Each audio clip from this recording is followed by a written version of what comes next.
From Samuel, dear misspelled Klavan, what is Christianity's best chance for a revival? I've read of the spiritual revival that preceded the American Revolution, but I fail to see if the circumstances exist in modern culture that would permit such a revival to reoccur. As you know, spirituality is the trend now. What will Christianity need to do and vehemently address in order to enable a large cultural shift to Christ?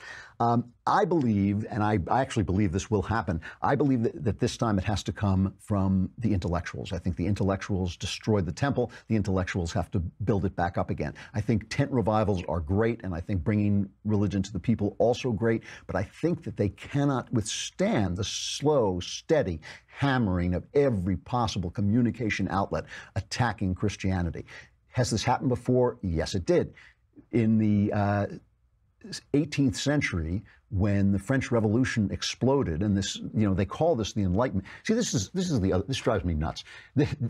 When people talk about the Enlightenment, and I'm reading Jonah Goldberg's book, where he's always attacking the Romantics, and he always says the Romantics were a reaction to the reason, the age of reason with feelings, and that's not right. That is just not right. The age of absolute reason resulted in the French Revolution, which resulted in terror, tyranny, and world war, okay? And what the British Romantics were reacting to, they were saying, well, that didn't go so well. The entire world is now devolved into war, or the entire world as we know it, as Napoleon tries to conquer everybody and reign and deliver French tyranny on everybody. Maybe we missed something in the age of reason, and what they understood that they missed was the internal experience of being human, the soul.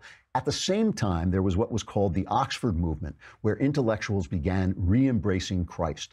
And this got Wordsworth, the great Romantic poet Wordsworth, ultimately became part of the Oxford movement. And it did restore the reasons behind Christianity so that, in other words, people could believe in it again.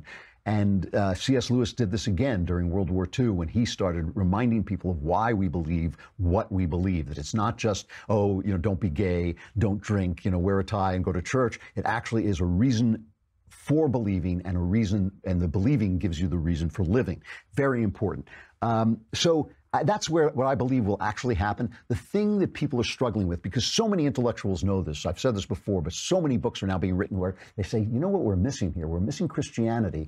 I can't believe myself, but it would be nice if it came back. And the stumbling block they have, I think, is the miraculous. They're having a hard time believing the miraculous because this stuff don't happen. We all agree on that. This stuff don't happen. If it did happen, we wouldn't think, gee, who was this Jesus that he was doing these things? And Jesus constantly refers to the miraculous as proof of his mission. He says, go and tell John the Baptist what I'm doing. Go and tell him that the blind are given sight. Go and tell him that the lame walk. So those are the things that intellectuals are going to have to recover their belief in, because I think that is what Christ is he is proof of what we already know. We already know that we're people. We already know that we have free will. We already know that Andrew is Andrew, John is John, Jane is Jane. But Jesus delivers us proof of the fact that those things are eternal, that they matter more than the physical world, that in fact it is the spiritual world that's in command. So that's what I think it's going to take. I think it's going to take the intellectuals to step up and recover their faith. And I believe they already are doing it. It's happening